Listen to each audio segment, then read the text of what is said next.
မျိုးသမီးကသူမရဲ့စုဆောင်းငွေ3တန်းကိုမင်္ဂလာဆောင်အိမ်ဝယ်ဖို့မောင်ဖြစ်သူစီပေးလိုက်တယ်ခင်မွန်းဖြစ်သူကဘာတခွန်းမှမပြောဘဲတကားကိုစောင့်ပိတ်ပြီးတရားရုံးကိုတန်းသွားခဲ့တယ်နှစ်ယောက်သားကွာရှင်းပြက်ဆဲခြင်းစာချုပ်မှာမြန်မြန်ဆန်ဆန်လက်မှတ်ထိုးလိုက်ကြပြီးအဲ့ဒီအချိန်ကစလို့တယောက်နဲ့တယောက်ဘာမှမပတ်သက်တော့ဘဲကိုလန်းကိုရှောက်ခဲ့ကြတယ်ကွာရှင်းပြီးရက်ပေါင်း20ကျော်ကြာမှအမျိုးသမီးကထိတ်လန့်တုန်လှုပ်လာပြီးနေရောညပါစိတ်အေးချမ်းမှုမရှိတော့ဘူးနောက်ဆုံးတော့သူမရဲ့အတကြီးမှာသူနဲ့ပန်းလိုက်မှုတွေကတည်ငြိမ်တဲ့ဘဝတစ်ခုကိုသူမရဲ့လက်နဲ့ကိုယ်တိုင်ဖျက်ဆီးလိုက်မိပြီဆိုတာမျက်စိပွင့်သွားခဲ့တယ်အဝတ်စားကိုဖြစ်တယ်လို့ကောက်ဆွပြီးခင်မွန်းဟောင်းအိမ်ငားနေတဲ့ရက်ွက်စီကိုပြေးသွားခဲ့တယ်တကားကိုအားပြင်းပြင်းနဲ့ခောက်လိုက်တဲ့အချိန်မှာပဲသူမတကူလုံးတောင့်တင်းသွားခဲ့တယ်အထဲမှာတန်ရှင်းတက်ရက်ပြီးနုနယ်တဲ့မိန်းကလေးတစ်ယောက်ရှိနေပြီးခင်မွန်းဟောင်းရဲ့ခါနာတဲ့နေရာကိုစိုးရိမ်ပူပန်တဲ့မျက်လုံးတွေနဲ့ဂယုတစိုက်နှိမ့်နေပေးနေတာဖြစ်တယ်သူမကိုမြင်တော့ခင်မွန်းဟောင်းကအေးဆက်ဆက်နဲ့လှစ်လူရှုတဲ့အကြည့်နဲ့ကြည့်တယ်သူမဘက်ကပြန်ပေါင်းထုတ်ဖို့မတောင်းဆိုနိုင်ခင်မှာပဲသူကတကားကိုတန်းပိတ်လိုက်တယ်ဒီလိုနဲ့သူမရဲ့စကလုံးအားလုံးကိုဖျက်တောက်လိုက်တယ်လေကားထစ်မှာအေးဆက်တဲ့လေတွေတိုက်ခတ်နေပြီးအမျိုးသမီးကခြေပြားကနေခေါင်းထိအေးဆက်သွားကယုံကြည်မှုအားလုံးပျောက်ဆုံးသွားခဲ့တယ်ဒါတောင်မှ10နှစ်တာအိမ်အောင်ရေးကလုံးဝကြီးပျက်စီးသွားပြီဆိုတာကိုသူမမယုံနိုင်သေးဘူးအဲ့ဒီအချိန်ကစလို့မိုးရွာမုန်တိုင်းထန်ထန်ရက်ကွက်အောက်မှာနေတိုင်းစောင့်နေခဲ့တယ်ခင်မွန်းဟောင်းပေါ်လာပြတောင်းပန်ဖို့နဲ့ပြန်ပေါင်းထုတ်ဖို့ပဲသူမအလိုရှိခဲ့တယ်ညနေခင်းတစ်ခုမှာခင်မွန်းဟောင်းကအဲ့ဒီမိန်းကလေးနဲ့အတူညစာစားဖို့အပြင်ထွက်လာတယ်အမျိုးသမီးကသူ့စီပြေးသွားပြီးလှမ်းဆွဲလိုက်တယ်ငါတို့ပြန်လက်ထက်ကြရအောင်ငါမိသားစုကိုရှေ့တန်းမတင်တော့ပါဘူးနင်းနောက်မှာပဲကောင်းကောင်းနေပါတော့မယ်သဘောကောင်းတဲ့မိန်းကလေးကသူမရဲ့လက်ကိုအသားအရာဖယ်ထုတ်လိုက်ပြီးနာကျင်စရာအမှန်တရားတစ်ခုကိုပြောပြခဲ့တယ်လွန်ခဲ့တဲ့3နှစ်ကလေးကသူ့မှာနာတာရှည်ခါယောဂါရှိကြောင်းစစ်ဆေးတွေ့ရှိခဲ့တာမိုးရွာတဲ့နေ့တော့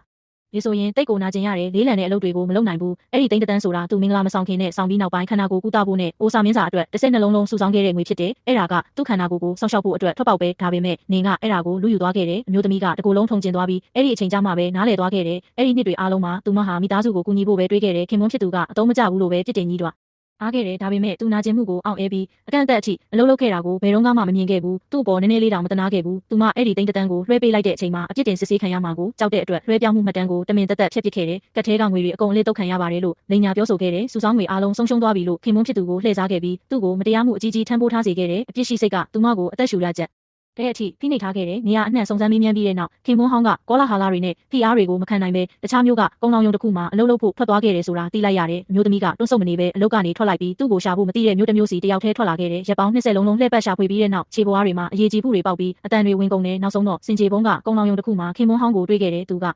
ကုန်းကွက်နဲ့ကုန်ပစ္စည်းတွေကိုခွဲခြားနေတဲ့ခါယောဂါကခဏပြန်ထနေပြီးနာကျင်မှုကြောင့်မျက်မှောင်ကျုပ်ကသွားခဲ့ကြိတ်အောက်ခံနေုံပဲတက်နိုင်ရှာတယ်အမျိုးသမီးကမျက်လုံးတွေနီးရဲပြီးငိုလိုကနောင်တရစွာနဲ့ဒူးထောက်လိုက်တယ်တောင်းပန်ပါတယ်ငါမားသွားတယ်ဒီရှစ်နှလုံးလုံးငါမိသားစုအကြောင်းပဲတွေးပြီးနင့်ကိုပြစ်ပယ်ထားမိတယ်နင့်ကိုပြန်ပေးဆက်ခွင့်ပြုဖို့ငါတောင်းပန်ပါတယ်သပင်တွေဖြူနေပြီဖြစ်တဲ့အိုမင်းအမေအိုကအမြန်လျှောက်လာပြီးလုပ်ပေါ်ကိုင်ဘက်တွေအားလုံးရဲ့ရှေ့မှာဒေါသတကြီးစုပူကြ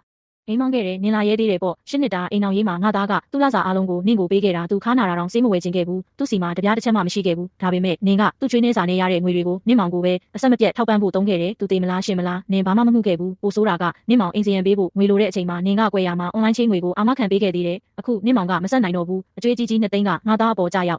က်လာပြီးကြည့်နေတဲ့လုပ်ပေါ်ကိုင်ဘက်တွေကလက်ညှိုးထိုးဝေဖန်ပြောဆိုကြတယ်အမျိုးသမီးကရှက်လုံးလို့မျက်နှာတစ်ခုလုံးခရမ်းကျင်သည်လိုရဲတောက်သွားပြီးဘာပြောရမှန်းမသိတော့ဘူးသူမရဲ့10နှစ်တာအတားကြီးမှုနဲ့တွက်ကပ်မှုတွေကအကုန်ပေါ်သွားခဲ့ပြီးခင်မွန်းဟောင်းကအသားအရာတက်ပြင်းချတယ်သူ့ရဲ့လေတံကတည်ငြိမ်ပေမဲ့လုံးဝပြတ်သားနေတယ်နင့်ကိုငါမမုန်းဘူးဒါပေမဲ့နင်ကနှလုံးသားကိုအစားအနှမကြံအောင်ခွေချပစ်လိုက်ပြီးပြန်လှည့်လို့မရတော့ဘူးအဲ့ဒီလိုပြောပြီးသူကလှည့်ထွက်သွားကအလုပ်ကိုဆက်လုပ်တယ်သူမကိုတခြားတက်ကလေးတောင်ပြန်မကြည့်တော့ဘူးမိန်းကလေးကစိတ်ပြက်အားငယ်နေတဲ့အမျိုးသမီးကိုနှစ်သိမ့်ပေးရင်ခင်မွန်းဟောင်းရဲ့ခါနာတဲ့နေရာကိုဂယုတစိုက်ဆက်နေပေးနေတယ်အမျိုးသမီးကလမ်းပေါ်မှာဝိညာဉ်လွင့်နေတဲ့လူတစ်ယောက်လိုရှောက်သွားနေခဲ့တယ်အခုထိနားမလည်နိုင်သေးဘူးမိမိရဲ့မောင်ရင်းကိုကူညီတာကဘာလို့သူမရဲ့အိမ်အောင်ရေးကိုဖျက်ဆီးလိုက်ရတာလဲဆိုတာအဲ့ဒီအချိန်မှာပဲကောင်းကောင်းမွန်မွန်ဝစ်စင်ထားပြီးတန်ဖိုးကြီးလက်ဆောင်တွေတည်လာတဲ့သူမရဲ့မောင်နဲ့မျက်နှာချင်းဆိုင်တိုးခဲ့တယ်အမငါ့ကိုငွေနည်းနည်းပေးဦးငါကားတစ်စီးပြောင်းချင်လို့ပြီးတော့လက်ဝဲရတနာအချို့လဲဝယ်ချင်လို့အဲ့ဒီအချိန်ကျမှအမျိုးသမီးကလုံးဝနိုးထသွားခဲ့တယ်ဒီလောက်နှစ်တွေအများကြီးအားလုံးကိုပေးဆက်ပြီးကူညီခဲ့တာကသူမကိုအလကားထုတ်လို့ရတဲ့ငွေထုတ်ဆက်လို့မြင်တဲ့သူကျေးဇူးမသိတတ်တဲ့နှလုံးသားမရှိသူတယောက်ကိုပဲငွေမြူမိခဲ့တာပဲနှစ်တွေနဲ့အမျှစုပြုံနေတဲ့ဒေါသတွေအားလုံးပောက်ကွဲသွားပြီးအမျိုးသမီးကအေးဆက်ဆက်နဲ့ညှင်းပယ်လိုက်တယ်ငါမှငွေမရှိဘူးပြီးတော့ငါကိုနောက်ထပ်လာမရှာနဲ့တော့နင်ကအေးဆက်ပြီးရက်ဆက်လိုက်တာကျေးဇူးကံလိုက်တာငါကမရဲ့သွေးရင်းမောင်လေးအမျိုးသမီးကနှလုံးသားတစ်ခုလုံးအေးဆက်သွားပြီးလှည့်ထွက်ကပြက်ပြက်သားသားထွက်ခွာသွားခဲ့တယ်အိမ်ကိုချက်ချင်းပြန်မသွားခဲ့ဘူးပုံလောင်ယုံအနီးနားမှာတိတ်တဆိတ်စောင့်ကြည့်နေခဲ့တယ်သူမရဲ့ခင်ပွန်းဟောင်းသူ့အမေနဲ့သူ့ရဲ့ဝမ်းကွဲညီမတို့လမ်းမေးဆိုင်လေးတစ်ခုမှာစကားပြောပြီးရင်မောနေကြတာကိုတွေ့လိုက်ရတယ်အဲ့ဒီစီလုံးမှုနဲ့မိသားစုရဲ့နှွေးထွေးမှုဆိုတာ10နှစ်တာအိမ်အောင်ရေးမှာခင်ပွန်းဖြစ်သူကိုသူမဘယ်တော့မှမပေးခဲ့ဘူးတဲ့အရာဖြစ်တယ်သူမတိတ်တဆိတ်ချောင